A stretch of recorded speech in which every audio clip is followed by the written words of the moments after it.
Yes, okay, brilliant. So my name's Ella. I'm one of the 6 med tutors, and I'm also a 4th year medical student. Today, over the next hour or so, it is medical applications and the steps you're going to need to take over the next couple of years to sort of get in the next sort of months, couple of years. Okay, just excuse me 1 minute. I'm just going to text my sister and tell her to get off the Wi-Fi. See if that helps.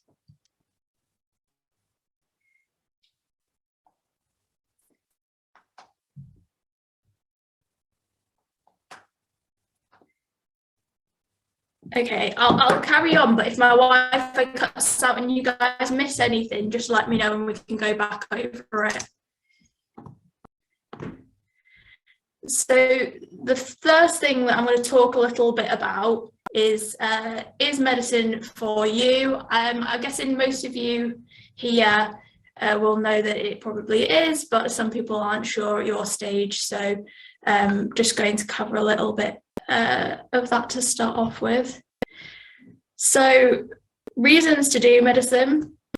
Obviously the classic answer is get to help people, which is really nice. Although you'll be surprised when you get on to your clinical years and working as a doctor how little it actually feels that you are helping people, but it is one of the positives. Every day is new and exciting. There's a large variety of careers in medicine, from medical education to GP to surgery, and there's probably many different careers in medicine that you guys haven't even heard of yet, which is an exciting prospect. And if you're not sure whether medicine's for you, that's something you can bear in mind, that when you do get into medicine, there's still a lot of opportunities out there, different things you can choose.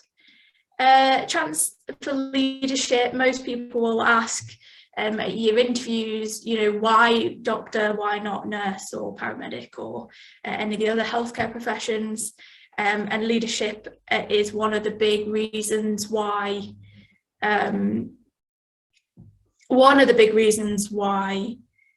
doctor is chosen over those other professions, because you've got the chance to lead the team. Problem solving as well, and becoming an expert in your field. That should all be kind of self-explanatory, but they're really good reasons. Maybe medicine's not for you if you're worried about it being too stressful. It is a lot of stress, even at medical school, and every year it gets more stressful. There's obviously large workloads, both when you're working as a doctor and at medical school. Antisocial hours, again, medical school and as a doctor. You're sitting as a medical student, all your friends have gone out, but you still got work to do. That can put some people off. The emotion behind it, that's something when people apply, they forget that you will be seeing people in really difficult situations, really vulnerable situations, and you might also be seeing people pass away, things like this. That is quite difficult to deal with. If you're a very emotional person, this might put you off. It's a long degree. It's a really long degree. I'm now at the point where all my friends have graduated their degrees and are now working, putting deposits on houses, and I still feel like a young student, but it's all part of the journey. Lifetime of learning. You have exams way past medical school, all the way up to being a consultant. And even after your exams finish, you're still learning for the rest of your life, keeping up to date. So what to do if you're still unsure if medicine's for you? Make sure you've got some form of clinical work experience. It doesn't have to be a lot, but just, try and spend at least a day in a hospital or GP, see what happens behind the scenes, or at least talk to doctors, things like that. Read books. Adam Kay wrote a really good book called This Is Gonna Hurt. Very funny, easy read. That's just been made into a TV series. I think if you're easily put off, maybe skip that. It's very dramatic, accurate, but sort of over dramatized. The book's really good.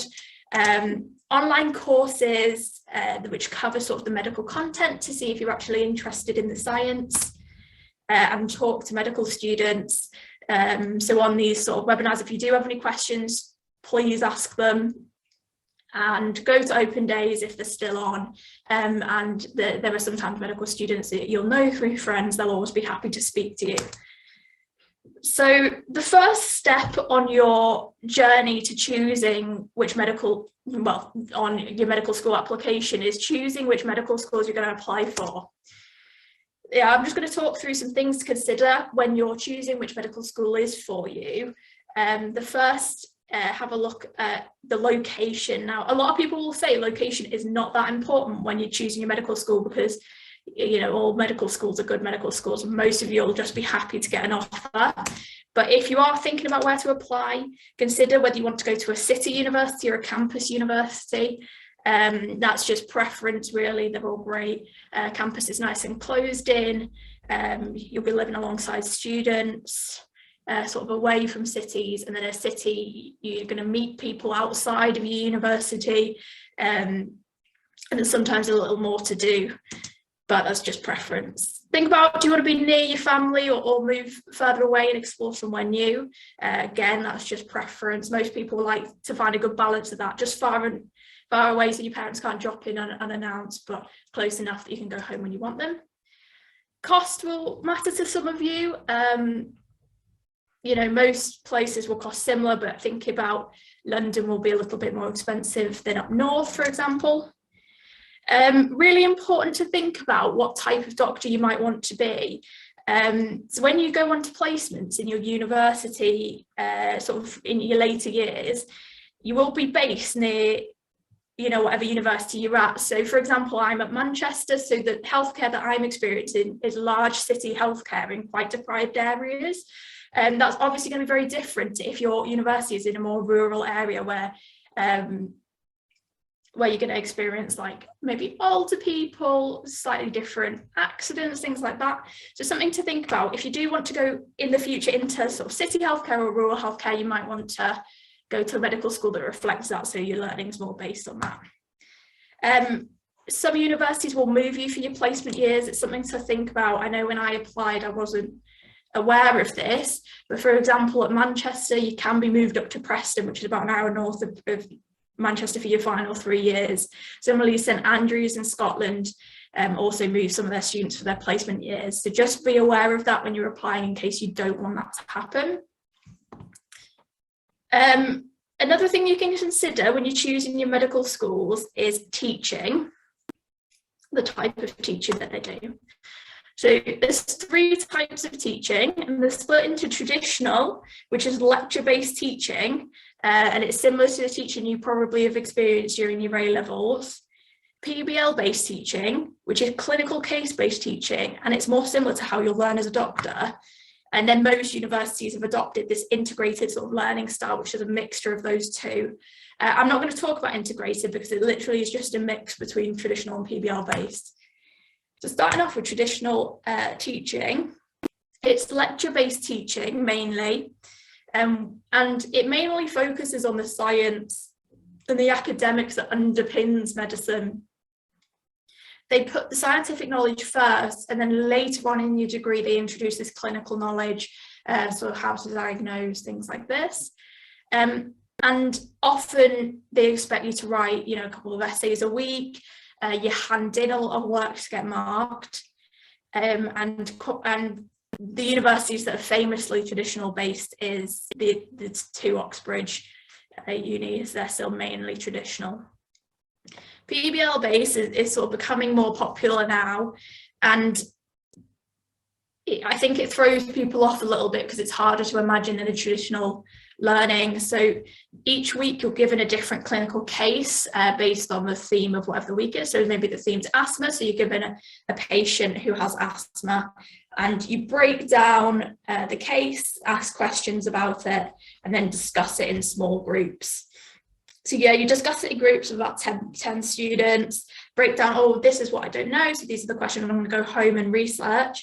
And then we're going to reconvene at the end of the week, discuss whether we weren't sure about some things, or, you know, our main takeaways from the week. And each group has a tutor to guide you, because I think some people are scared that they won't cover all the content if they go to a PBL-based uni, but there's always a tutor there to make sure you've covered all the basic points. When you're a doctor, this is how you will learn, this is how your teaching will be done. So it's kind of nice to get used to it early, and it's more hands-on if that's how you learn better. Some people don't like being talked at, some people don't like being hands-on, so really it depends what your preference is as to which you'll benefit from more. At Manchester, we have one essay a year, so a large essay at the end of the year, but we have no other work that's handed in, which is quite nice. You're just judged on verbal contributions. So if you're not a big writer, then PBL might be for you. At the University of Manchester, they were who pioneered this technique in the UK, and it's sort of being introduced in some form in most medical schools. Think a little bit about your strategic application. So what are your strengths? Did you do really well in UCAT? If so, then you might want to apply to just UCAT universities. Maybe if you didn't do so well in UCAT, but you think you might do well in BMAT, you could apply to BMAT universities. Did you do well or not in your GCSEs? Some universities don't look at them, others, have a heavy base on them. Do you think you'll be good at interview?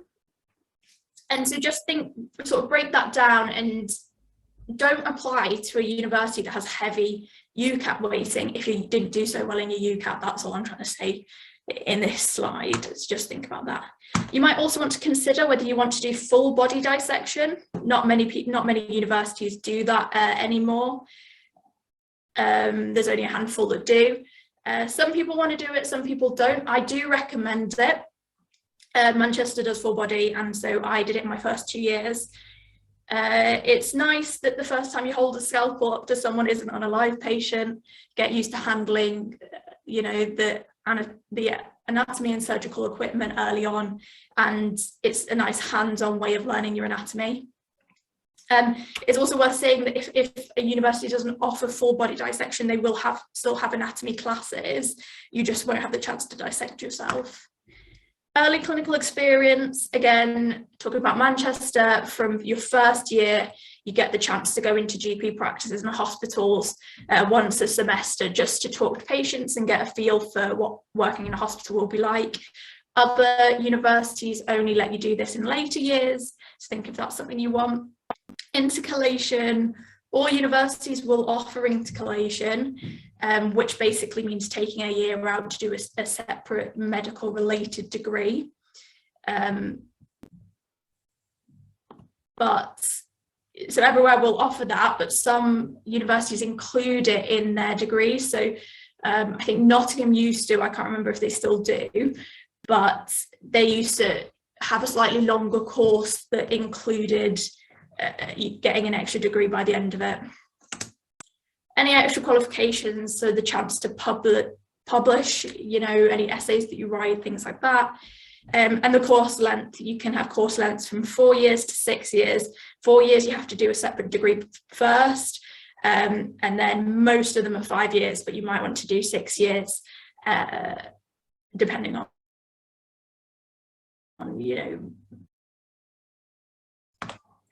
Other things to consider outside of work. How good is the medsoc? Like, all universities will have a medsoc, but just sort of how involved they are, what kind of things they offer, you might be interested in looking in.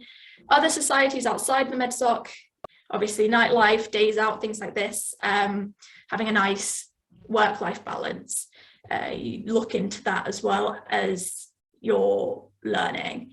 And part-time jobs, does the university allow you enough time to have a part-time job if you need it? Some of you won't, but some of you, it will be really important for you to have a part-time job. Just check that if that applies to you.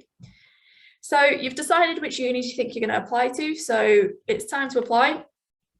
Here's sort of a breakdown of the timeline. So we're starting off considering medical school. Over summer, you're going to be sitting your UCAT.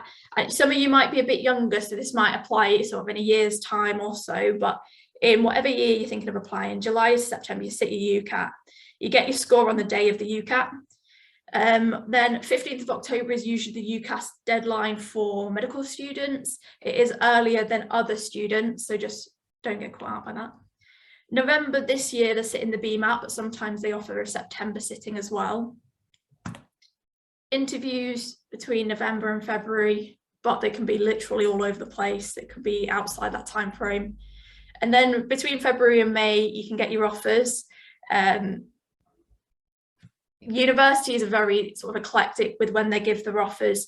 When I applied, got an offer a week after I sat my Manchester interview, but after I sat my Sheffield interview, it was like 3 or 4 months before I got my offer. So don't lose hope if it's been a few months and you've not heard back. And then you'll sit your A-levels, you get your A-level results, and on that day they'll confirm whether you've got into medical school or not. And then usually mid-September, start of October, you start medical school. So let's talk a little bit about writing your application. So you usually go through UCAS to select your medical schools. I hope all of you know that. You can choose up to 4 medical schools. So you've allowed 5 choices on UCAS. 4 of those can be medical schools. Then you get 1 left over, and you're not allowed to apply to medicine with that one, but most people will apply to biomed, something like that, with that one. Other people leave it blank and think, oh, I'll definitely want to do medicine, so I'm not going to add an extra one. I recommend using that 5th option just in case, but it's completely up to you. You only write 1 personal statement for all 5 of those. So just think, if your 5th option is something like geography or sustainability or economics, your personal statement will still be catered to medicine, so you're probably less likely to get an offer from them. That's why most people will choose biomed or neuroscience or sort of something medical related. And yes, submitted by mid-October. So writing your personal statement, so you want to start off with a good introduction. Most people will, in this introduction, write a bit of an anecdote. This is the time when I realised I wanted to do medicine, when my sister was in hospital, or I broke my knee or something like that.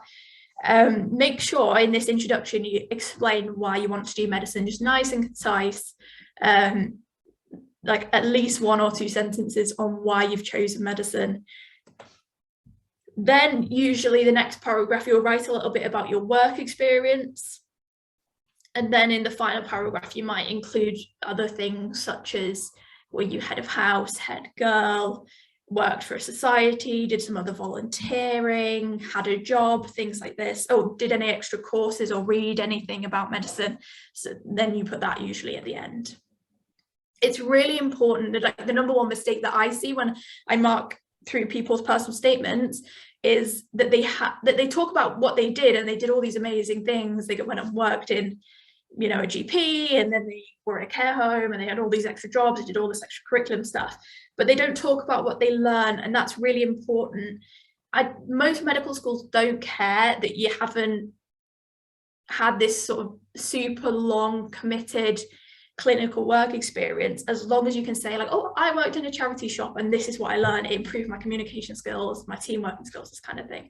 So it's really important you talk about what you learn with those experiences.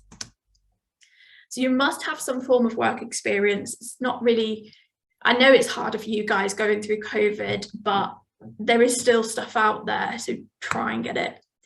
Clinical exposure is really good, even if you can just get a day of it, so that you sort of just to confirm that you do want to do medicine and that you do like the environment that you're going to be working in. Although they don't require that anymore, they used to. Extra courses is really good in COVID times because most of them are online, and they're still running, so look into doing those. Volunteering as well, whether you volunteered in the vaccine drive or in a care home or in a charity shop or wherever it was, it always looks really good, especially if you volunteer for a long time, like a year or so, really impressive. And then non-clinical work, if you've worked in a pub, or I don't know where else you might have worked, or for your parents or anything for any period of time, you can talk about that if you've learned any useful transferable skills. That also looks good. And hobbies as well, depending on what universities you apply to, they do care about hobbies, especially if you play an instrument, do a sport, and if you've learned things like team working or communication skills in those, really nice to include if you're sort of struggling elsewhere with your work experience. We'll talk a little bit next about the admissions test, because once you've written your personal statement, this is what you'll look into next. So there's 2, there's UCAT and BMAT. I hope you've heard of them. So we'll start by talking about the UCAT. So most unis nowadays use the UCAT to sort of judge their applicants. It's a roughly 2-hour exam sat on the computer. Over COVID, they were doing it from home, but I think they might be back now doing it in the place where you take your open theory test. That's usually where they're sat. There's 5 categories in BMAT. We'll talk through a little bit about what they are. It really tests skill over knowledge. It's quite hard to prepare for. And you get your grades on the day that you sit your UCAT. You sit your exam, you walk out the room, and they give you a sheet of paper with your different grades on. So UCAT split into these 5 sections. I'm just going to briefly talk through each of these. I'm pretty sure there's a webinar coming up that goes into these in a lot more detail, so I'm not going to sit here and bore you with all the information about UCAT and BMAT, but I will just give you an overview so you're sort of aware of what they are. So first you sit your verbal reasoning. This is like a comprehension type subset of questions where you're given quite a long paragraph and then you ask questions on the paragraph and use multiple choice answers and you have to just answer these sort of comprehension questions. This is like the hardest section. I would say most people do worse on the verbal reasoning compared to the others. So just be prepared, that one's hard. So don't worry if you mess it up, most people do. Decision making is like a newer subset of questions. They didn't used to have this one, but it's kind of riddles, if you will, quite difficult questions where it's sort of more logic based than giving you a paragraph to read through. So it's typically those questions that are like, blackbirds are birds, and blackbirds are black, so are all birds black? Those type of questions will come up in decision making. Quantitative reasoning is a maths subset, usually quite easy maths questions, like adding, dividing, timesing, that kind of thing. You definitely don't need an A-level in maths to do it. Abstract reasoning, you're given shapes and you have to choose whether they fit within you're given sort of 2 different sets of shapes, and you're given an extra shape and have to see which set they fit in. Most people struggle with that one as well. You either have the eye for it or you don't. And then the last one, situational judgment, which is an ethics and professionalism questions. So things about confidentiality, professionalism, etc. Someone just asked, is verbal reasoning the hardest? Most people will score the worst on verbal reasoning because you're given so much information. The questions are really hard to fit into the tiny time frame. There's a lot of questions in UCAT, and so it's really a test of speed. You know, if you had 6 hours to UCAT, you would all get 100%, I promise you. But with the time, yeah, people usually struggle with verbal reasoning or abstract reasoning. The rest are usually seen as a little bit easier. But also some people are just really good at verbal reasoning and worse at maths. You know, it depends who you are, but the general consensus is verbal reasoning is a tricky one. So if you think you've messed it up, just move on and try and ignore it, because lots of people struggle with it. That's what I'm kind of trying to say. Yeah, like I said, there'll be another webinar that goes into these in a lot more detail, because it is quite hard to explain what the questions actually are without showing you them. My sort of top tip for UCAT is make sure you've practiced UCAT questions before you go in and sit in the exam. You can't really study for it, so practice questions is what's going to help you the most. And if you can get UCAT questions online, that helps you even more, because you can practice inputting the answers on a computer, so you've got the technique down, as well as actually getting used to the questions and the time management as well. So just do a little often for UCAT prep and use practice questions, and you should be fine. And then when you get your results, you get your results on the day, and as time goes by and everyone's sat their UCAT, not everyone sits on the same day, it's sat over quite a wide time frame. As people start doing it, they'll rank you, and so you'll be able to see whether you're in the top 10%, the top 50%, so on. So you know how well you've done in UCAT compared to sort of the wider group of people who've sat it. BMAT. So BMAT is only used by a handful of unis. If you look on the uni websites, they will tell you. I'm pretty sure it's Oxbridge use it, Lancaster used to use it, Leeds used to use it. I'm not sure if they both still do. And there's a couple of others that use it as well. So yeah, not that many people, not many unis use UCAT anymore. It's also a 2-hour written exam this time, and everyone sits it on the same day. It's broken down into 2 parts. One's an essay. You're given some topics and you have to write an essay on them. Usually they're medical related. And then the other sort of subsection of BMAT is sort of science, maths, and English, but it's technically all GCSE level, and you can access the curriculum online to see what exactly you need to know. Again, this is covered in a later webinar. And you're given your grades after you've applied, which lots of people are sort of put off with BMAT. It's also the reason why you're told to apply to both UCAT and BMAT unis if you're thinking of a BMAT uni, because you will know your UCAT score, whereas you won't know your BMAT. So you might flop BMAT and you've applied to just BMAT unis. It isn't great for you guys, but that is just kind of how it is. So I apologize, you know, I'm not the unis, I've not done that, but yeah. And it might be that you're planning on doing BMAT and then you do your UCAT and you do really well and you decide, I'm not going to sit that BMAT exam. That's what I did back in the day. I thought, I'm not doing another exam if I did well in UCAT. And then similarly, people who do bad in UCAT often will sit the BMAT instead. But yeah, basically it's just a written exam. UCAT's an online exam. I really, you know, I could spend like days talking about the application assessments. So I apologize for that being a bit of a whistle-stop tour. If you do have any questions about them, feel free to just leave them in the chat and I'll try and answer them. But yeah, like I said, we covered in a later webinar. So next, interviews. After you've got your interview offers, there's 2 types of interviews. The first is panel. These aren't used that often anymore, but they are still used in Oxbridge mainly.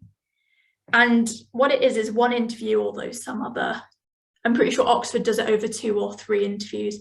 But the idea is that all your questions are sort of in the same place. There is some variety in the questions that they might ask you, but they're mainly focused on academics and sort of like your work experience and stuff. And you have the same interviewers for all of your questions. Some of you, this will really benefit. If you're the kind of person who needs to sit down with people and then you warm up to them, panel might, you know, really work well for you. And yeah, there's not really much to talk about with them. There's really not that many places that do pure panel interviews anymore. And they're quite long interviews, all done in the same day. More commonly used now is MMIs, which stands for multiple mini interviews. Yeah, more common. I think it's usually between 5 and 10 stations, usually closer to the 10 station mark, and each station focuses on something quite different. So you might have an ethics station, then a role play station, then an academic station, then a personal statement station. Each station only lasts about between 5 and 10 minutes as well. So they're really short stations. And the stations cover a wide range of different questions, not just academics. Some MMIs won't even cover any academic stations. Each station obviously has a different examiner because you go through the stations all on the same day. You just come out of the station, go into the next one and go out. And this really benefits, I found this a massive benefit, because if you mess up, examiner doesn't know that you've just messed up a station, so you can have a fresh start with every question really, which is a big benefit. It's MMIs are also quite similar to what are now called CCAs, used to be called OSCEs, your practical exams in medical schools. It's a similar setup, so kind of nice to have a bit of practice before your official med school exams as well. The stations that might come up, so academic aren't used that often really. I'm pretty sure they still are in Oxbridge, but most of the universities don't really care that much about them because it's being judged in your A-levels and your application exams. But they might cover science and maths, usually sort of physicsy things like how, I don't know, how big is this container or something. They often kind of use logic as well and problem solving skills just to test those. So for example, it might be like, here's an average book, you know, try and figure out how many pages are in it without opening it. Such kind of weird questions like that. And you have to use sort of logic and science and math to figure this out. Drug calculations also come up. They're quite common nowadays. They're not hard. It's usually multiplication or addition, and it should be quite obvious how to do them. But yeah, that might also come up. About you stations will come up in every interview, so be prepared for them. It's a good thing. They're nice and easy. They might ask you what your interests are, what you do outside of school, what you will do outside of medical school to see if you can keep your work-life balance. Yeah, they'll ask you about hobbies. They'll ask you about your work experience. Often they'll say things like, give me an example of when in your work experience you saw good team working, or something you didn't like in your work experience and how you would change that if you were a doctor. Things like that will come up. They might ask you which medical school and why you've chosen that medical school. Sheffield, back in the day, used to ask, what do you know about Sheffield, the city? So be prepared for those. Hopefully you've chosen a medical school that you like and you know why you like it. Otherwise you'll be thrown in that kind of question. But yeah, at least know if it's a PBL uni, a traditional uni, a mix. Because if you go in on how much you like the idea of PBL and you're at a traditional uni interview, then that's not going to look great. But yeah, cover those kind of things. Just make sure you've prepared. Read through your personal statement before you go in, because they might have a copy that they're asking you questions, so know what you've said, and try not to lie in your personal statement because you'll get thrown in these stations. Yeah, know your personal statement. The other thing is, if a university tells you before your interview, you need to know your personal statement, or you need to know why you've chosen this medical school, or you know, you need to know about this medical document. Make sure you've read and prepared in that subsection, because it will come up if they tell you to prepare for it. Stations discussing what makes a good doctor. I've just included on this slide a couple of things that make a good doctor according to most medical schools. So obviously good knowledge. You guys aren't expected to have that yet, so probably not going to talk about it in your interviews. Empathy, compassion, leadership, teamwork, problem solving, and resilience.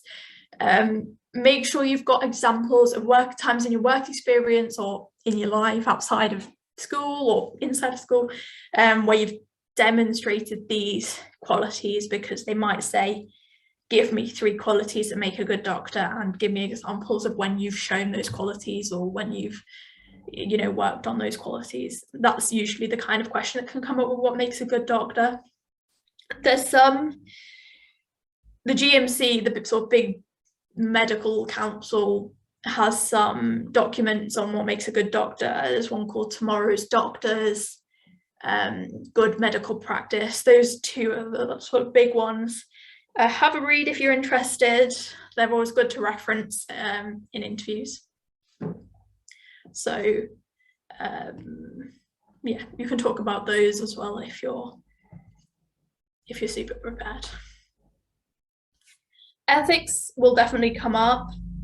I hope most of you know what the 4 pillars are. If not, make a note of that and go at home and have a little read through, because referencing those in your ethical stations looks really good. A lot of the questions will be on professionalism, because you should know about you should know about it. And if you've not done any preparation, like, they can't really expect everyone to know about the 4 pillars, so they rarely ask about them outright. But professionalism, they can. Usually the questions regarding professionalism will be along the line of, you know, one of the medical students got drunk and then they've come into placement and they're looking after patients. What do you do? Because obviously that's not professional. They might also be things like, someone was told off for having pink hair while working as a doctor, you know, discuss that issue. A lot of people don't prepare for the professionalism questions because they aren't aware they're going to come up, but I promise you they will. So make sure you know how to think through those.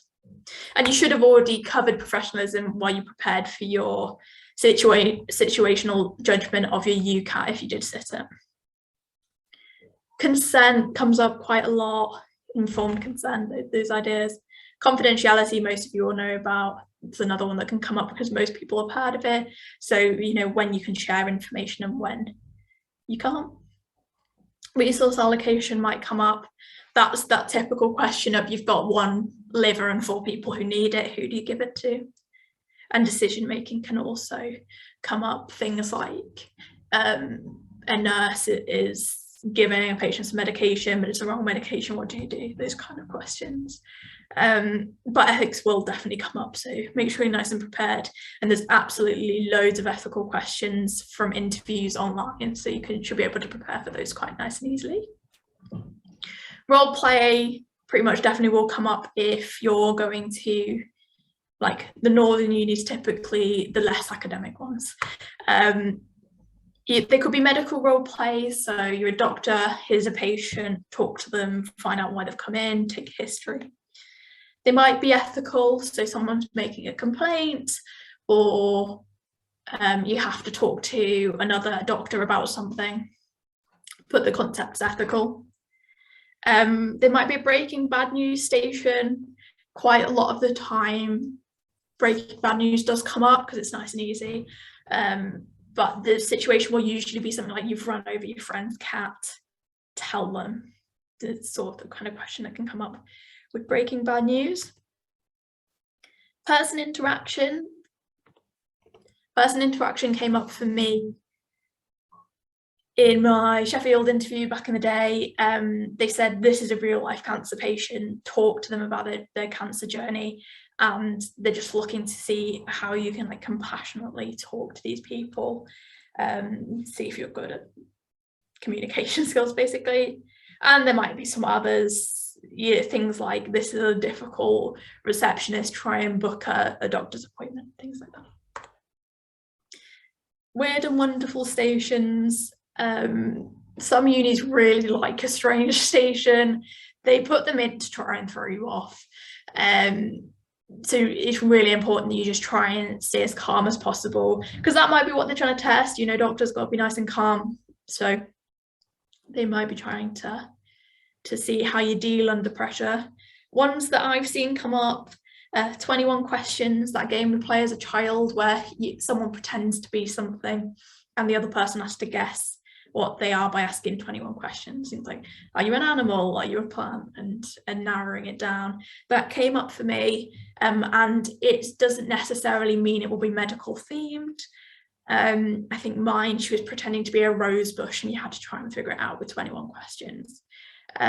Interpreting art used to be a big one for Oxbridge universities. They'd give you, you know, a picture of something and be like, what can you tell from the picture? How is this picture related to medicine? Things like that. Brain teasers obviously can come up as well, sort of strange questions, and talking to a real life patient, as I've already talked about.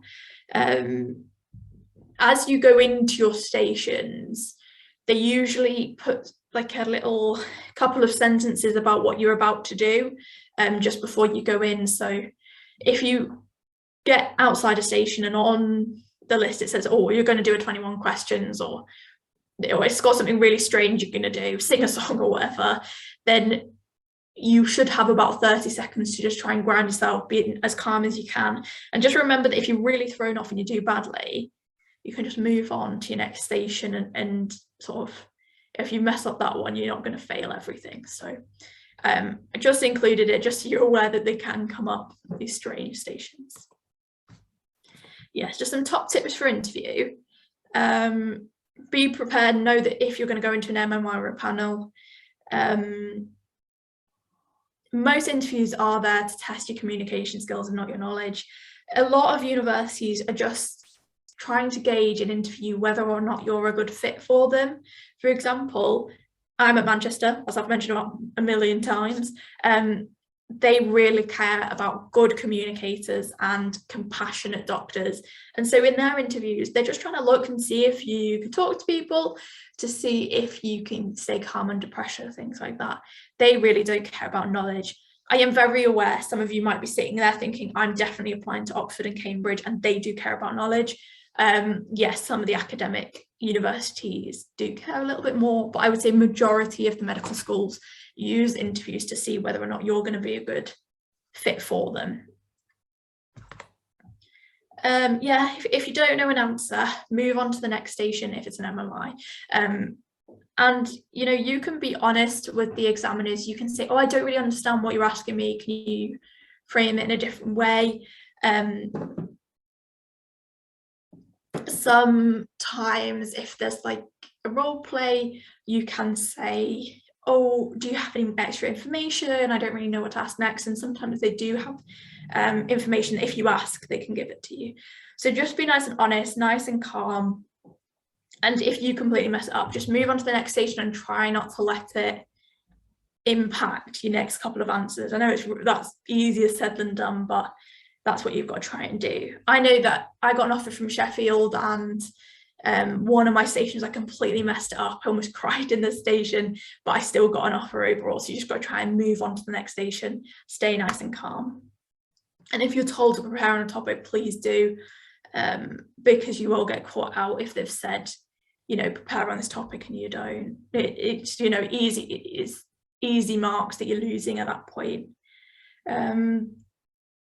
So yeah, just be as confident as you can and nice and chill, answer your questions as well as you can, and then just move on to the next station if you're stuck. Obviously, if it's a panel interview, it's kind of harder to just move on, but you know, try your best. Yeah, be confident and calm, because that's what looks the most impressive.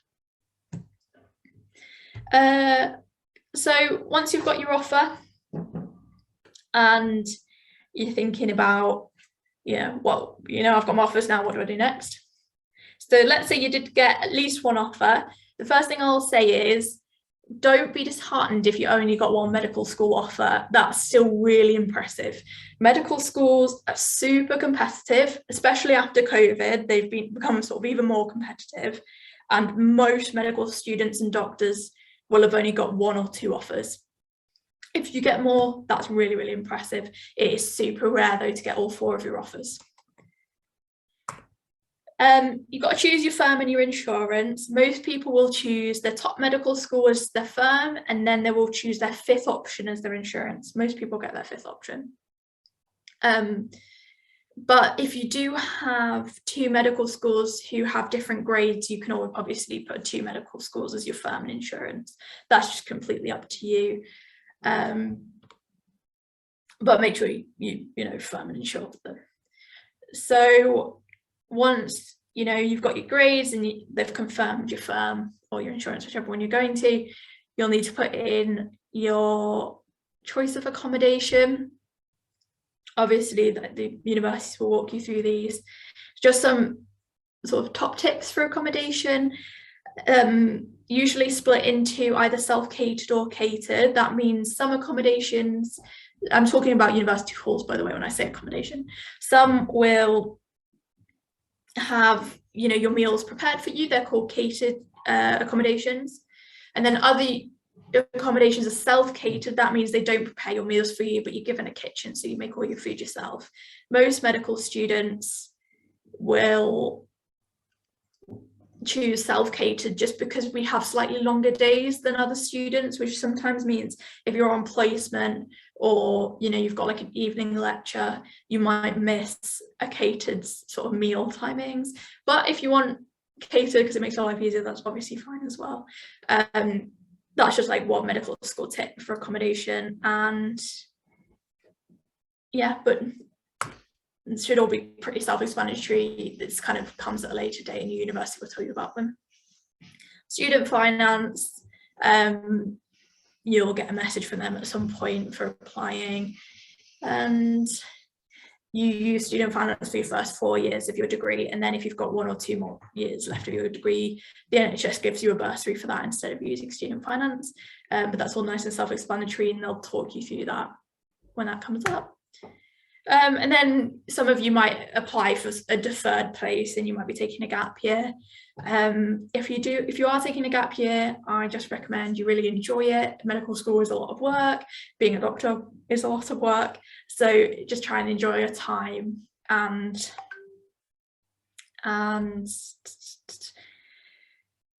you can always use your gap year to sort of build on your skills and knowledge for moving into medical school. So what happens if you don't get an offer?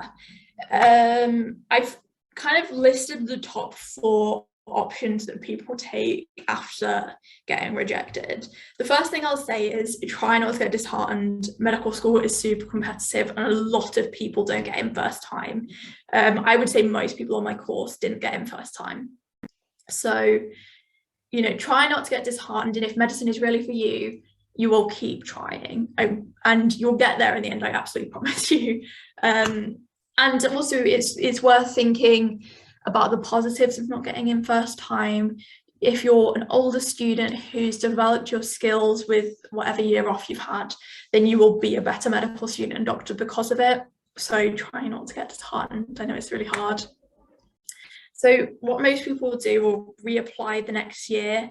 You can only sit UCAT and BMAT once in a year, and obviously you can only sit interviews once in a year. So usually you'll reapply sort of the following year. If you are planning on doing this, try and get feedback. If you did go to interview, try and get feedback from your interviewers. Most universities will give you a breakdown of why you passed or failed certain stations. This is really important if you're going to interview again, because then you know exactly what you need to work on. Similarly, look, UCAT gives you a breakdown of the different stations. So look, oh, this was where I was weaker, this was where I was stronger. And it might be, you know, if you didn't get an interview offer, it might be that it was because your GCSEs were weaker, or because your predicted grades were weaker, or whatever it was, or maybe your personal statement wasn't strong enough. Just, you know, go back and look at those and strengthen your application for the next year, because you've been through it now once, then you should know, you know, what areas you have to work on. Graduate medicine's an option. This is, so you will complete a normal undergrad degree, which is usually 3 years. Normally they do it in something like biomedical sciences or anatomy or neuroscience or psychology or something like that. And then after that, those 3 years, you can either apply to do undergrad medicine or graduate medicine. Undergraduate medicine is what most of you will do if you're going straight from school into medicine. And this is easier to get into than graduate medicine schemes. So that's why sometimes grads will choose to, you know, reapply for undergrad medicine. But obviously now you've got a degree. So if you had weaker GCSEs or weaker A levels, then this kind of makes up for it. But you can also apply for post-grad medicine schemes, which are really competitive, but they're only 4 years long. So sometimes if you can get onto those, they're great. And think about it as well, if you're 3 years older than, you know, an 18-year-old, you might be a lot more confident. You'll already have knowledge from your previous degree, which will help strengthen your medical knowledge, which grads who go into medicine, they're really strong students and they're going to make really good doctors. So that's an option. There's also something called course transfer. It's super rare, so I wasn't really sure whether or not to mention it to you, but just in case you've heard it around. So what you do is you start another degree, usually seen in biomedical science degrees. And if your university offers it, then after your first year of your degree, if you're in the top like 2% or something of students on your course, then you'll be given the option to transfer to medicine after that first year. And so then you would start by going straight into the second year of medicine. So you do your first year of a different degree, and then you move over to medicine into the second year. Not every uni offers it, and like I said, you have to be in your top couple of percent of your year to do it. So it is really hard, but some universities offer it, so it is something to think about. If you did start sort of biomed and you were doing well, then that is something you could think about instead of waiting to do graduate medicine. And then something sort of underrated is looking into other career paths. There are loads of careers in healthcare, and they can be a lot less competitive and have shorter training. So if once you've applied, you look back and you think, actually, I didn't get anywhere near the A-levels I needed, my GCSEs weren't very strong, and I wasn't so good at the application tests, and across the board you think you were sort of weaker and you're not sure if medicine's for you anymore, you can look into doing nursing or paramedic science or something instead, which usually have lower grades to get in, don't need the sort of same levels of being interviewed and having those exams. And I know a lot of people who did this instead of medicine, who applied for medicine, decided it wasn't for them, and then instead got into these careers, and they're really enjoying themselves, and it's slightly less work. So I think they're happy they did that. A lot of those sort of vocational degrees like nursing and paramedic science go into clearing. So if you've decided that come A-level results day, you've not got the place you wanted, you can look into going to clearing straight away if you didn't want to wait another year to apply for those. But I do recommend thinking about that. Another career path that you guys probably haven't heard of is something called a physician's associate, or a PA. It's quite a new career that's been invented in the past couple of years. And what these are, they are basically junior doctors for life, and they do pretty much exactly the same thing, they just can't prescribe. And the path to get into that is you usually do another degree, like let's say you do biomedical sciences for 3 years, and then you do 2 years of a PA degree, or you work alongside medical students, and then you go into a job that's similar to a junior doctor. And so that's a new degree, and a lot of people who do that really enjoy it. So that's another option. If you didn't want to go back and do graduate medicine, you can do a PA degree, which is shorter, and you basically end up doing the same job at the end of it. So that's another. So there's some options that if you didn't get in first time, you could try. One thing I will say though, if you don't get in first time, it's not the end of the world. Keep your head up and try and be as resilient as you can be. You will fail exams in medical school. You will have times when you go through similar stuff. So just use it to become more resilient and strengthen yourself for the next time you apply or whatever job you go in to do in the future. I apologise, that was a really quick whistle-stop tour of everything. Like I said, each individual subsection you can talk for like over 8 or 9 hours on. So if you guys have any questions on anything, please feel free to drop it either in the chat or the Q&A box, and I will try and answer them as best I can. And coming up, there will be more webinars on each of the individual like processes, like the exams, the interviews, etc. So obviously you'll have more time to ask questions if you think of them after this time. So really I was just trying to give you an idea so that you're not so blind going into the application process. Right, I'll start answering some questions.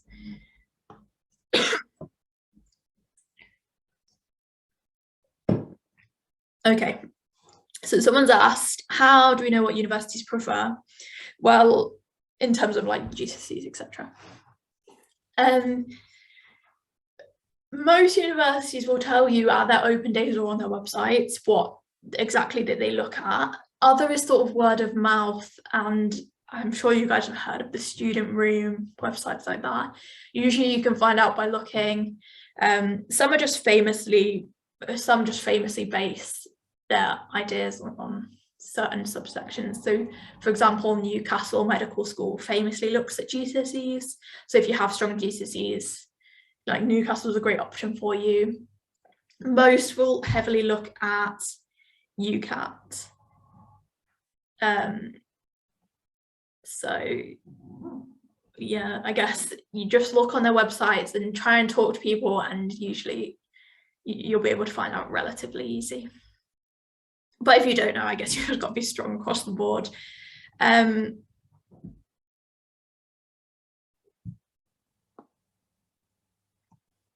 Someone just said Newcastle doesn't have GCSE requirements.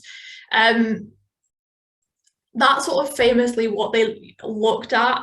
I just be careful with GCSEs, because even if they do say they have or don't have requirements, they tend to still look at them. And so I just guess be careful. Like if you did really bad in your GCSEs, then just it's something to think about. But if you've got strong UCAT and BMAT, then you should be okay. That's what most people prioritize. But if you just know that university really prioritizes a certain thing and you don't have it, then obviously just try and avoid it. And then someone asked how come BMAT is after the deadlines.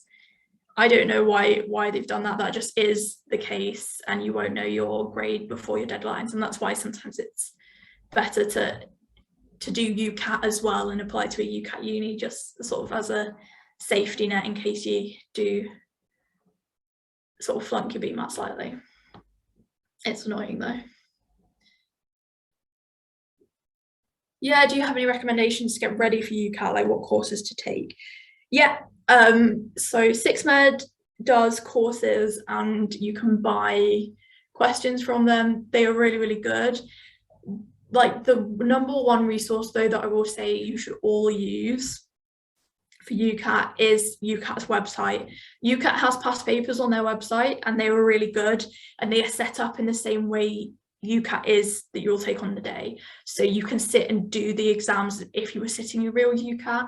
That is free, and every single one of you should do those exams. I know they don't have that many questions, but you know, like it's, if you don't do that, then you're, you know, disadvantaging yourself quite a lot. So I'd use that. The other thing you can get is books. You can buy books really cheap. You buy a used book because you'll use it 1 or 2 years and then never use it again. And you can buy them ridiculously cheap from used booksellers. And they're good if you're just trying to, like, at the start, practice getting a feel for the questions. Books are nice and useful.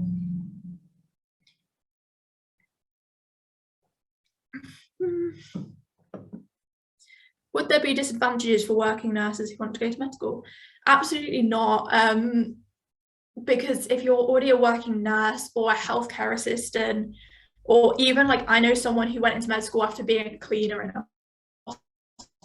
hospital, you have clinical experience, so your application will be a lot stronger. The only thing I can think is if you are sort of a very senior nurse and you've been working a long time, then maybe it would be more difficult to go back to medical school. But especially if you're a relatively young nurse, no, I don't think there's any disadvantage really. And it is something that we see happening quite a lot. So yeah. And you've already got the experience, so that's something you can talk about. It's not like, yeah, how you'd break bad news, e.g. you ran over someone's cat. In medical school, we use something called a framework called SPIKES, SPIKES. If you Google that, you can read a bit about it. It stands for like settings. So making sure the patient's comfortable. It's perception. And so you say like, do you know why I'm here to talk to you? I want to talk to you about your cat. Do you know what's happened? Can I tell you about what's happened? And then you tell them and you say, oh, how do you feel about that? Do you have any more questions? But SPIKES, if you look it up, that's how you break bad news in clinical practice. So that might help you. But if you don't want to, then you don't have to. Just try and be as kind and understanding as you can be, and as gentle, and, you know, just long as you don't completely muck it up, you'll be fine. Do gap year students have priority over current year applicants? I don't exactly know what you mean, so you might, if I don't answer this correctly, please feel free to re-ask. Usually students who are going to take a gap year will apply for a deferred place. They'll apply at the same time everyone else in their year applies. So I guess in theory you could say they would, because no one else has applied for the year that they're going into, but I'm pretty sure med schools sort of cap the number of deferred students they're going to take, so it's still pretty competitive and you'll just be marked alongside the current year applicants. But you will, if you do take a gap year, you will be a strong, not necessarily a stronger medical student, but you will be a strong medical student because you've had time to sort of mature a little bit and practice your skills already. So if you're thinking of taking a gap year, then it is still a good thing, but I don't necessarily think it's much easier to get in terms of competitiveness. Someone said, how did you practice for interviews? Did you use sample questions and answers? What resources?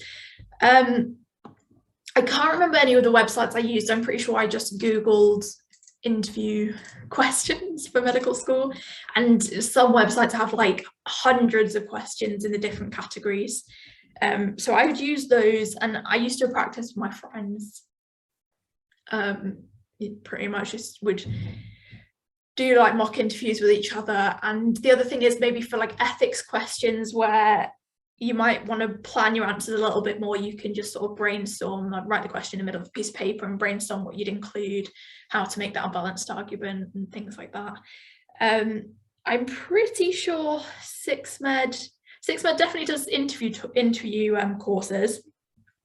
And I think they used to do a mock interview. I can't remember whether they still do, but there are courses online where you can go and meet medical students and do a mock interview with them and get feedback. But practicing with your friends also works really, really well if you're not wanting to fork out loads of money. It's just I would say make sure you practice instead of just going through them on your own, just so that you get a feel for how to answer questions and time management and things. But also they're not expecting you to be, you know, doctor level at Breaking Bad news or anything. They just want to make sure that you're calm, confident, and come across nice and friendly. Oh, what does it mean by firm and insurance? I'm sorry, I didn't explain that particularly clearly. So once you've got your offers back, let's say you get all 5 of your offers, then you need to choose which your favorite offer is and what your backup offer is, and then you reject the other 3. So let's say for me, I was like, oh, I want to go to Manchester, so I'll firm that Manchester Medical School, and that means that's your top choice. And then I chose Biomed at Manchester for my insurance. And so then what happens is on the day of A-level results, your exam boards will automatically send the university's results, and they will just straight away confirm or reject you from. So you don't have to go on and, you know, do anything about that. So it's just, you know, selecting your top choice and your second choice and then rejecting everything else. That's all they mean by firm insurance. That's just the names of those things. Someone said, what happens to the other 3 offers? You just reject them. You just can't keep all 5 offers till the end. You just have to choose your top choice. Yeah, someone said they're discarded. You just, once they're gone, they're gone. You just have to choose which your favorite is and which your backup is. And usually you have your favorite and then your backup's one that has lower grades. But that's all done once you've got all your offers. That's what you do. Do you need to attend interviews in person if you're an international applicant or the online version is offered? If an online version is offered, then you can absolutely use online versions, especially through COVID.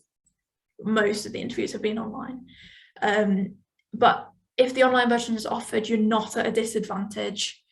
But if you're told to attend in person, then obviously you're going to have to. But I'm not 100% sure with international applicants how it works with interviews. I'm guessing you'll be offered an online version. But yeah, you'll be fine. If you need an online version, they'll offer you one.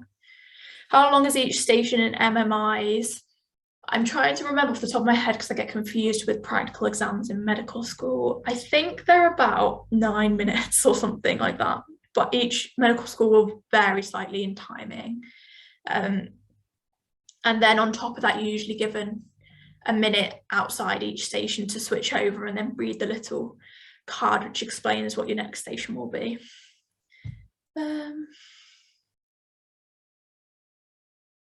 Someone said, I'll be 17 by September 23. Are there any unis I could apply to for next year, or should I apply for foundation year?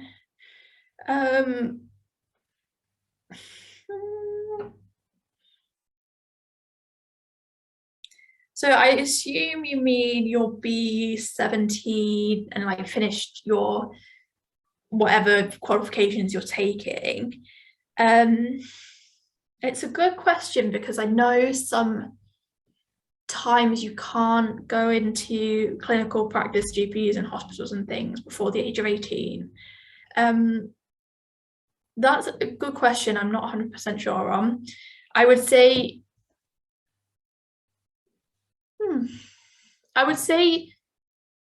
you can apply for foundation years and that should be fine, but I would contact if you know which university you're interested in, contact their admissions team and just double check. I'm sure some universities who don't have early clinical practice will be fine with it, but they might make you do a foundation year. So if you go onto their websites, they'll have the details of the admissions team. You just need to talk to them about it. But I'm sorry, I don't know the answer to that. Question. I don't know anyone who started medical school before the age of 18, so I apologize, but yeah, you should be able to find out by contacting admissions. Someone said, what's the best way to prepare UCAT?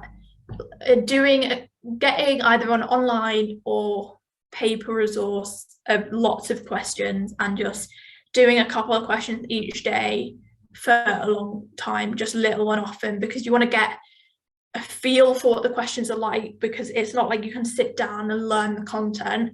Just get a feel for what the questions are like and keep practicing them, especially abstract reasoning, because that's quite hard to do off the bat. But the more you do, the more of a feel you'll get for them. And then nearer the time, I would do on UCAT's website their past papers, just so you can sort of see where you're at and get a feel for time management and how to work the website, the past paper. The other thing is, for UCAT, you can't take a calculator in. There's a calculator on the screen of the computer, which is a bit fiddly. It's not hard to use, but it's a bit strange to use at first because you've not got, it's a bit easy to use a calculator outside. So try and practice using an on-screen calculator as well. Just that'll help you a little bit with your time management. But yeah, just a little and often for UCAT and you'll be okay. 6 Med have a timetable of coming sessions or dates sent individually via email as the session is. I think they will, I don't know if you mean the webinars or actual other courses. The other courses will be on their website, and then the webinars, I think they will send you an email as the session comes nearer. The webinars, yeah, I'm pretty sure they're always on a Sunday, but I know there's one on admissions tests coming up for sure, but I don't have the full list, otherwise I would tell you, but I know that one's coming up, so I'm pretty sure they will email you. Okay, I'm just looking through the chat now. Okay, so I got rejected by all med schools this year. I'm not sure whether I want to reapply again because I'm scared of rejection. Yeah, I completely understand that. I would just say being rejected from medical schools is really normal. A lot of people are. So I know maybe it feels a little bit embarrassing, a little bit like it knocks your confidence a little bit, but it happens to a lot of people. And if you really want to do medicine, I would say try and apply again. Obviously, if you're rejected 2 years in a row, you might think, oh, you know, I don't want to just be waiting around to apply. Consider some of those other options that we talked about, graduate medicine, for example. And I would just say, just try and remember that you'll be a better doctor because of all of this. All medical school and medical students go through some sort of like knocks, some sort of hurdles that they have to get over. This is just one of yours.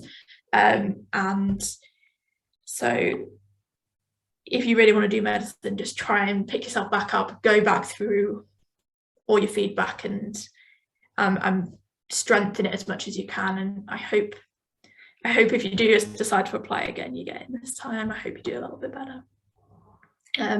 But you know, over COVID as well, obviously all universities have messed up their places a little bit, so that might be the reason. And as we come out of COVID, it might get a little bit easier to get in, a little bit less competitive. So definitely consider reapplying, and yeah, I'm sure it'll be much easier this time around. Someone's asked, can we put nursing as our 5th option on UCAS? I would say generally avoid it, because they'll obviously see that you want to do medicine, and like a question that always comes up in interviews is why medicine and not nursing. And so I think they will maybe see it as a bit like, you know, why wouldn't you put all nursing? So more typically you would put a more academic one like biomed. And then I would say, if you are considering nursing, if you don't get in, try and go through clearing instead of putting it as your 5th option. I'm not sure if you're allowed to put nursing, but I generally wouldn't recommend it. But yeah, like I said, you can always go through clearing. And nursing always has loads of clearing spaces because they have a lot of places on the course.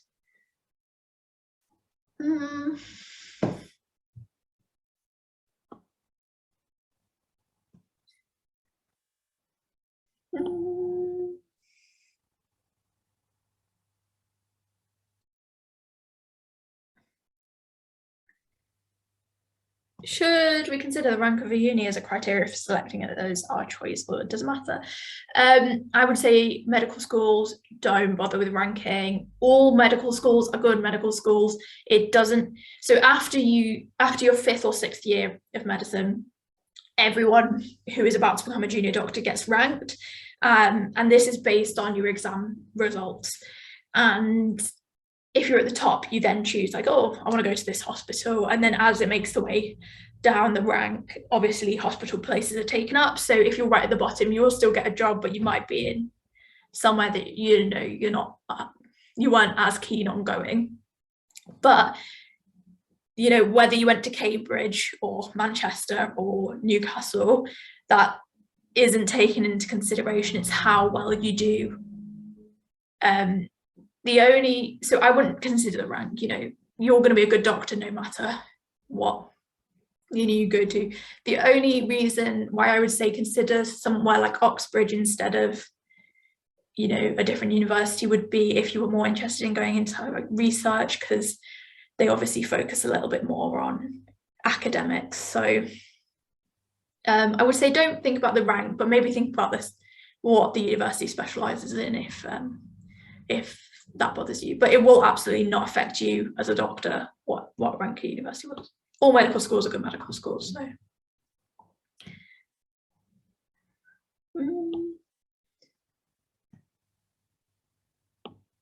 oh, how do you know which uni has the most mental health support?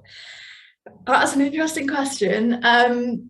Most medical schools are getting better with mental health support. Obviously, it's a tricky one because medicine will always be a difficult degree and career. And it's a good question. You can email admissions again and ask. Some will have websites on it. The other thing would be to talk to students from that uni and find out. The other thing to consider while you're just doing research on that is if the university has placement years. So for example, at Manchester, you do your first 2 years at the uni and then the next 3 at a hospital. Your mental health support will come from the hospital instead of the uni in your later years. So you might want to research into how the hospital, offers support in terms of mental health. But you know what, a lot of them are really good with their, I don't think any med school is particularly bad at mental health support. But yeah, the other thing you can do is try and find occupational health emails from the universities and hospitals and email them and ask if they have mental health support, because they will be the people who mainly deal with it. It's a good question though. Dundee says it doesn't take UCAT scores that much into consideration, but they did see my poor UCAT scores and didn't offer me a place. Yeah, like it's a tricky one, because when they say, I'm not looking at UCAT, they're obviously still looking at it a little bit, otherwise they wouldn't ask for it. It's something to bear in mind, and anyone else applying to Dundee, then you know that. It's worth just saying, like, everyone will have slightly weaker and slightly stronger parts of their application, and that's sort of all I was trying to say with that point. Is if you do have a really strong UCAT score and you know that a university really takes them into consideration, then you can think, oh, I'll apply there. But I'm sorry they didn't offer you a place.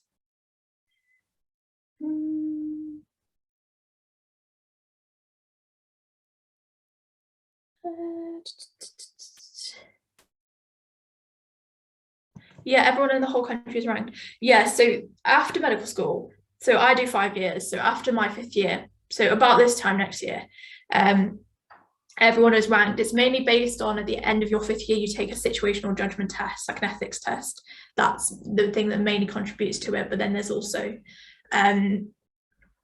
other scores from medical school as well that's added in. And then everyone in the whole country who is about to become a junior doctor is ranked. You're given a score, I think it's out of 100 from what I remember. And then different hospitals are more competitive than others, so they'll have like a minimum ranking, minimum point score to get in. But yeah, that's basically how, like, everyone in the whole country is ranked, and then if you're the top, then you usually get first place, and they usually go to London, all the sort of super competitive hospitals. But you guys are quite far off that, so yeah, you don't need to think too much about that. But what I was just saying was ranking doesn't come into it. You don't get extra points for having gone to a sort of more prestigious school.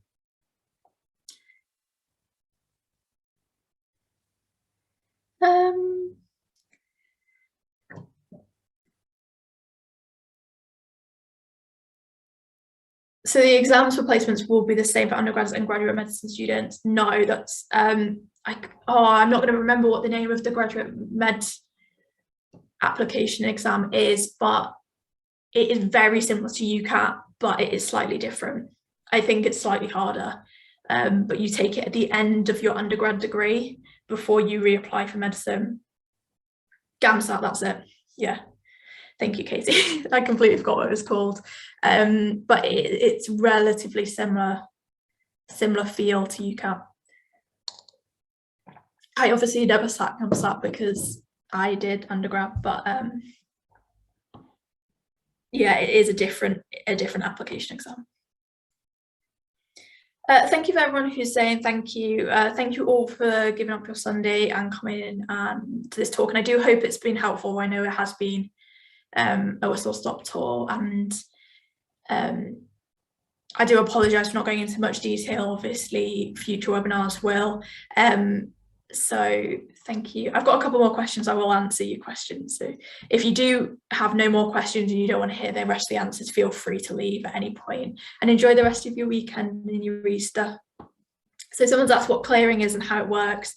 So after everyone gets their A-level results, and if you got your results and you've confirmed you're going to whatever university, you don't need to worry. But if you didn't get the grades, there's a thing called clearing, and what you do is you ring up the universities, and if they have spaces left over on different courses, they will then be giving them out to students who didn't make their grades. So you have to ring up, I mean, on all the university websites, they have their clearing numbers, so you can then just ring them up on the day as early as you can and ask if they've got any places left.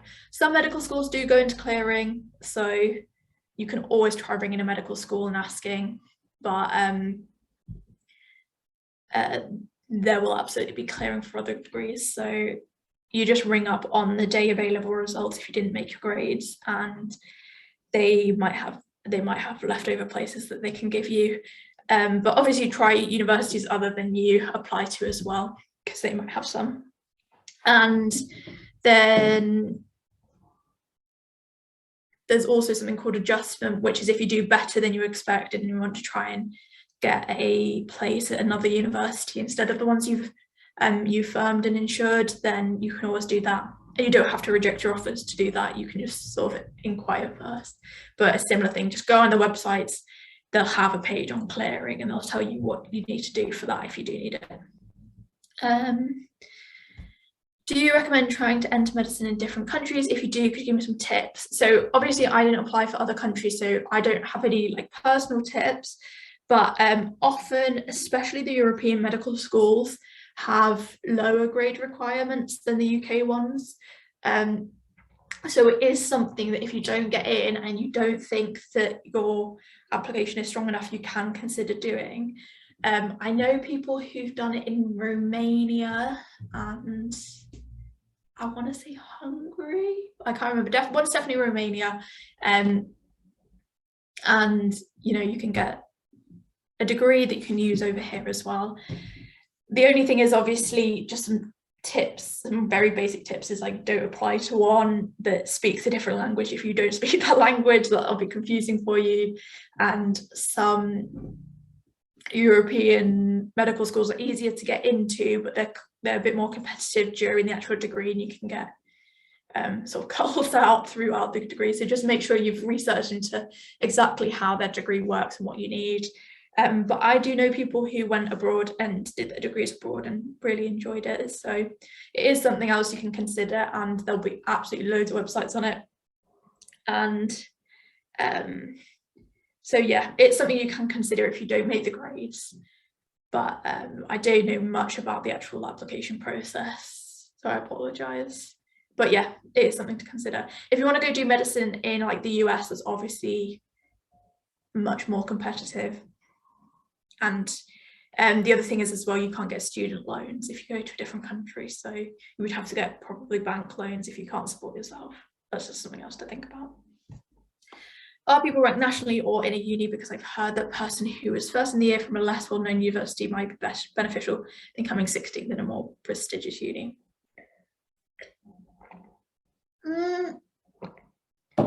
So I'm pretty sure everyone's ranked nationally. I mean, you're also ranked within your uni as well. So like we are given a ranking of who came top of each exam. But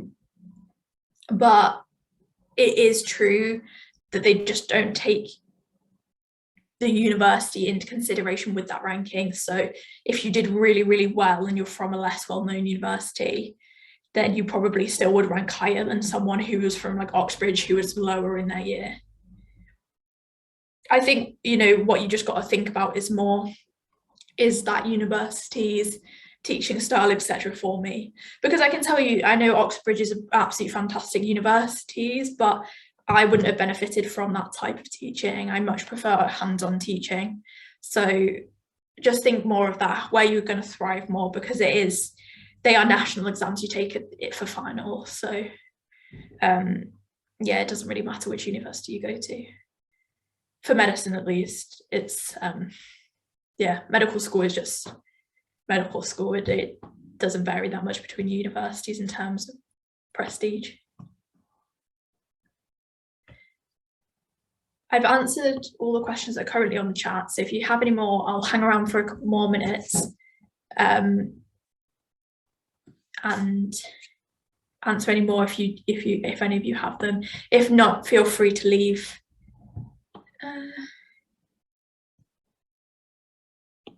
feel free to leave the chat and enjoy the rest of your weekend. Yeah, thank you for your time as well. Thank you for coming. I do hope at least you feel like you know what the steps are going to be at the very least. Thank you.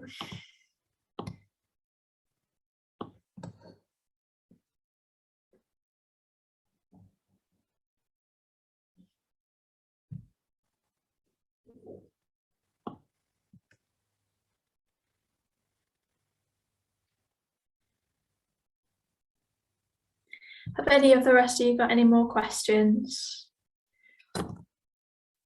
On the news, it said there are around 800 students can be placed. So do you reckon in the future more places won't be available?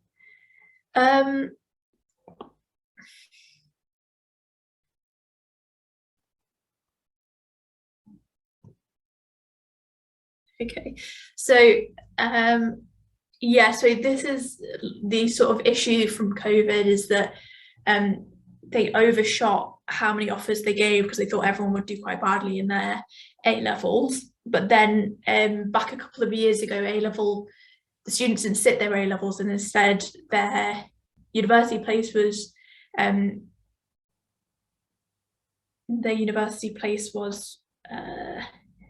based on the sort of teachers' predicted grades instead. So more people got places than they probably should have. And what this meant was universities' courses got really, really full and students couldn't be placed. And so they were backlogged and deferred years and things. And I think the effect of that is still being felt. So that's why it's so competitive at the moment, just because universities couldn't come up with as many places as they needed to. I think, you know, this year, the next couple of years, that'll sort of correct itself again, but it might have a slight impact. That's why earlier I said, you know, maybe the reason people didn't get in last year, it could have just been because it is a bit more competitive than it has been in the past. Jess, I have seen your message. I will come back to you in a second.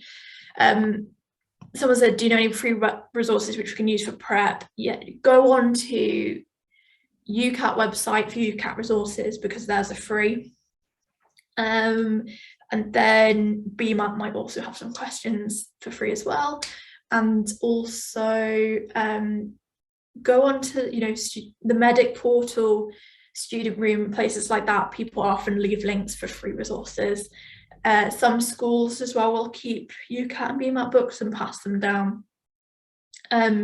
If you can't afford to go to every single paid course on the internet, don't worry, you know, there are plenty of free resources. If you just Google, you know, interview questions or whatever, that you can use. So there are plenty that you can find just by Googling, but UCAT website is a great one. And Medic Portal, we usually have a list of things.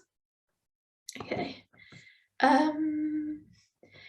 If any of you are sort of hanging around, you don't have any more questions, feel free to leave now. So Jess, so you coming to the end of your year 12 year, I guess. So I'm assuming,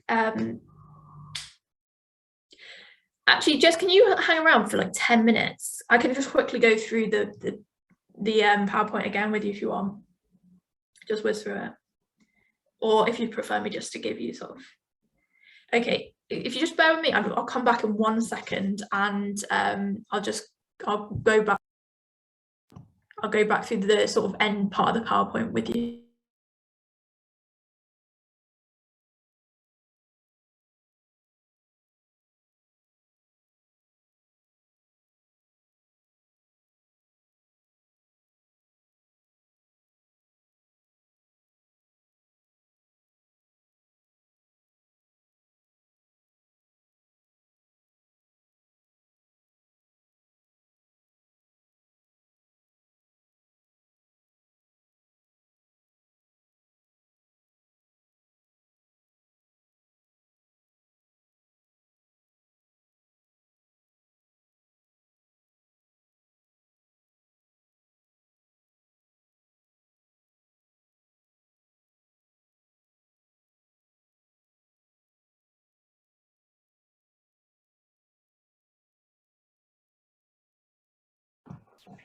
Right, sorry, I'm back. I just had to run and do something. So I'll take you back to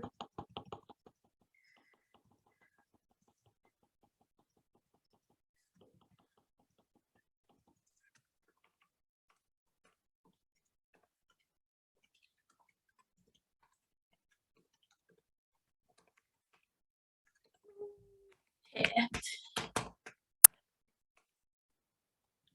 So this is the summer before sort of medical school. So let's say it will be the summer after year 12. You sit your UCAT. I hope you know, I'm guessing you already know which sort of universities you're thinking about, and whether you need to sit UCAT or BMAT. So this summer coming up, you'll be sitting your UCAT and your BMAT. And yeah, or UCAT university is fine. So it's usually between July and September that UCAT's sat. You book it online, the date you want and where you're going to sit it. And then your UCAS application deadline will be this October, the October that you're in year 13. So that includes the universities you're going to go to, and your personal statement needs to be written by then. And then so it's worth saying that probably from now, if you don't have enough work experience, just making sure you get that over this summer, because by October you need to have written your personal statement. And then BMAT, if you're not saying BMAT, that's fine. Then your interviews will be between November and February, maybe slightly outside that time frame, but around November and February. And then offers come in February and May. And then obviously, when you sit your A-levels, and then you get A-level results day, and then you start. So that's sort of the timeline of your application. And then if you're in year 12, you might already know all of this, but you apply for 4 medical schools and then 1 other non-medical course, and you get 1 personal statement for all of those that you submit on your UCAT, on your UCAS profile. So usually that 5th application is something like biomed, because then your medical school personal statement will still fit with it. And then this is the kind of thing you need to include in your personal statement. So why you've chosen medicine, maybe you've got an anecdote, or like if you've done some work experience where you've had clinical exposure, sort of why you've decided you're going to choose medicine. Then talk about your work experience, and anything extra, like if you were head of house, head girl, worked in a club at school or anything, played musical instruments, stuff like that. And just make sure that in your personal statement you talk about what you've learned. If you've sort of done a work experience and you've worked in a charity shop and you play trumpet, that's absolutely enough. You just need to discuss what you learned from each. So on my work experience, I found out that I really want to do medicine. I improved my communication skills, my team working skills. Just make sure you include what you've learned. That makes a much stronger personal statement. And then all of these things are included in work experience. I don't know if you have any, but if you can even get a day in your local GP, that's probably enough for clinical exposure. Universities don't require it since COVID. And if you're struggling to get work experience, there's loads of extra courses online where you can watch someone do a surgery, or learn a bit more about medicine. I only have virtual work experience. That's absolutely fine. Virtual work experience, they're accepting that now because of COVID. It's really hard to get into a hospital or have in-person work experience. If you can, try and volunteer at like a charity shop, or if you do tutoring, or if you've ever had a job, or like I said, if you've worked with any clubs in school, or I don't know, anything like that, that's included as work experience. Anything where you can say, I was in this situation where I've, improved my communication skills, whatever it is, maybe you like running or anything like that, just as a hobby. Include those. I used to play tennis. I volunteered at this playgroup for autistic children. Yeah, that's really solid work experience. So definitely talk about that. That would be really, really good. So yeah, any virtual work experience and that. And then if you've got any hobbies outside of medicine, that's absolutely enough for your personal statement and interviews. Just make sure you talk about what you've learned from those experiences and you'll be absolutely fine. And then we'll just quickly talk about UCAT. So it's a 2-hour exam, you sit it on a computer. I don't know whether you'll be sitting at home or in a test centre. And these are the 5 categories that sort of is split into. So verbal reasoning is like a comprehension, decision making is a logic testing section, quantitative reasoning is maths, abstract reasoning is like pattern recognition, and then situational judgment is ethics. And if you go on the UCAT website, there's a proper breakdown of those different subsections. And I think there's a future webinar that's going to talk about UCAT in a bit more detail as well, if you were interested in going to that one, if you needed a bit more information.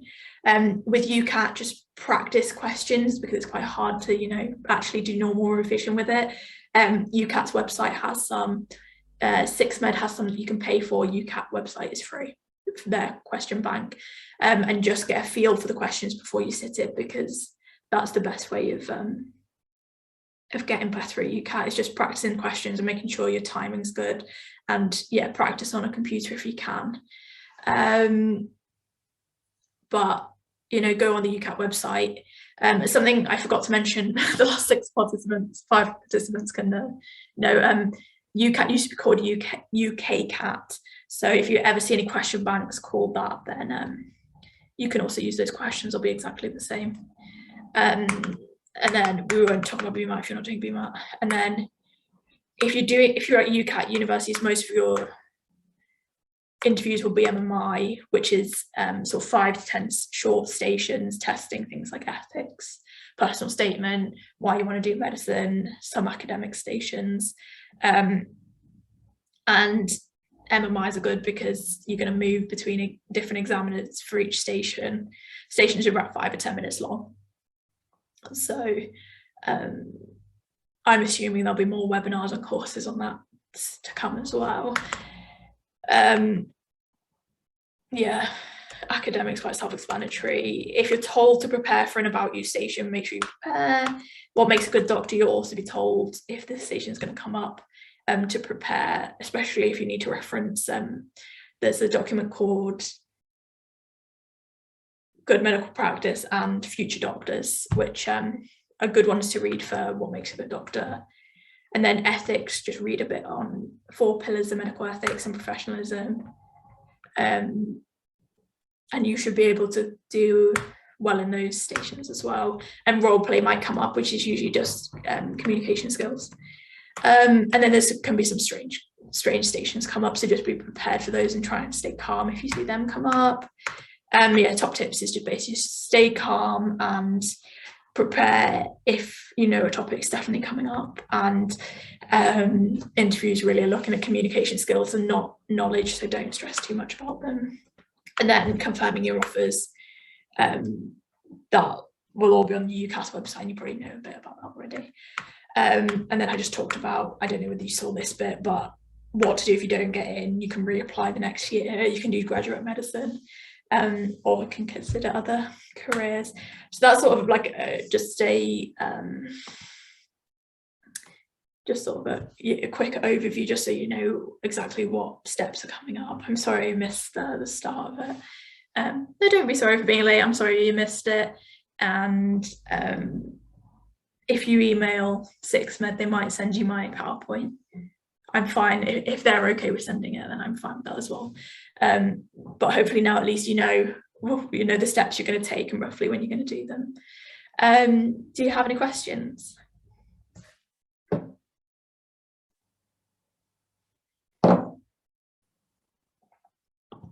Brilliant. Someone said, if I took 2 gap years, will I be at lesser advantage? No. People apply for medical school and are in my year at medical school who are like 40 years old. You know, people come to medicine from loads of different backgrounds. So no, especially if you use those gap years in a productive way, you know, you had a job or something, then it will strengthen your application. You won't be put in a disadvantage.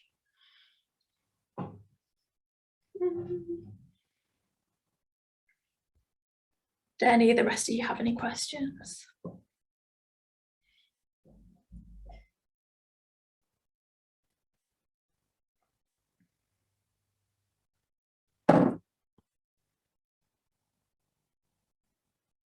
Is there a way of reflecting properly? You just mean any techniques for reflection? Yeah. Any way of reflecting properly? I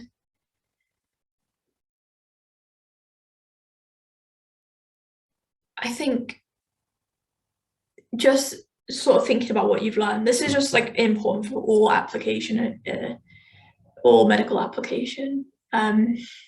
Just going back and thinking about what you've learned from your experiences, and that's like just the number one tip, and that is genuinely where most people fall, is that they talk about everything that they've done great, and doing the work is really only like a small part of it. Like actually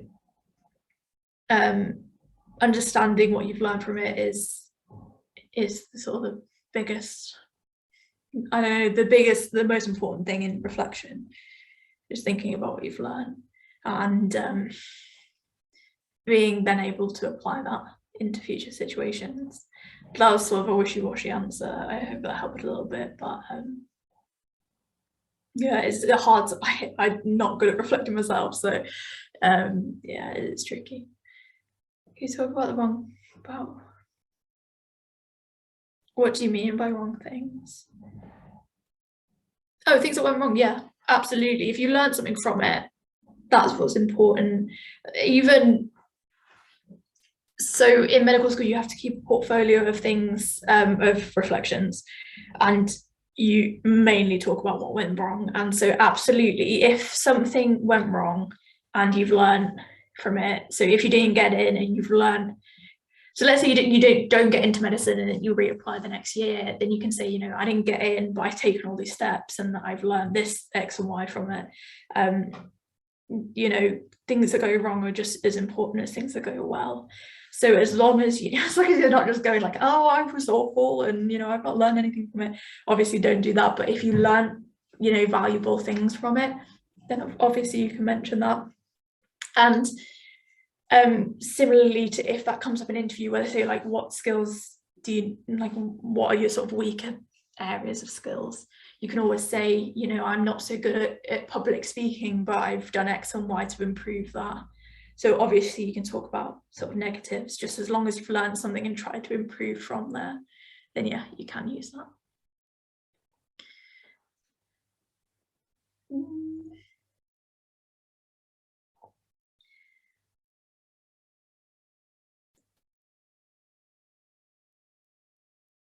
Yeah, exactly. You can include that.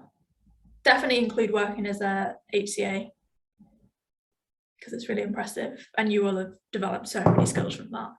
And you can say, you know, I didn't get in the first time, but I have used that time instead to develop X, Y, Z.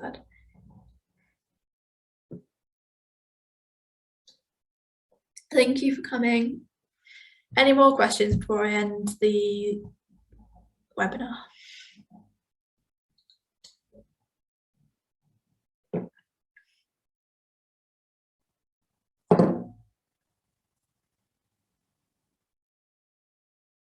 Brilliant. I'm glad it was useful. Bye. I might meet some of you in the future. The medical world is a small one, so I might meet you. Okay, if no one else has got any questions, I'm going to end the Zoom now. I hope it really has been helpful, and good luck all of you with your applications.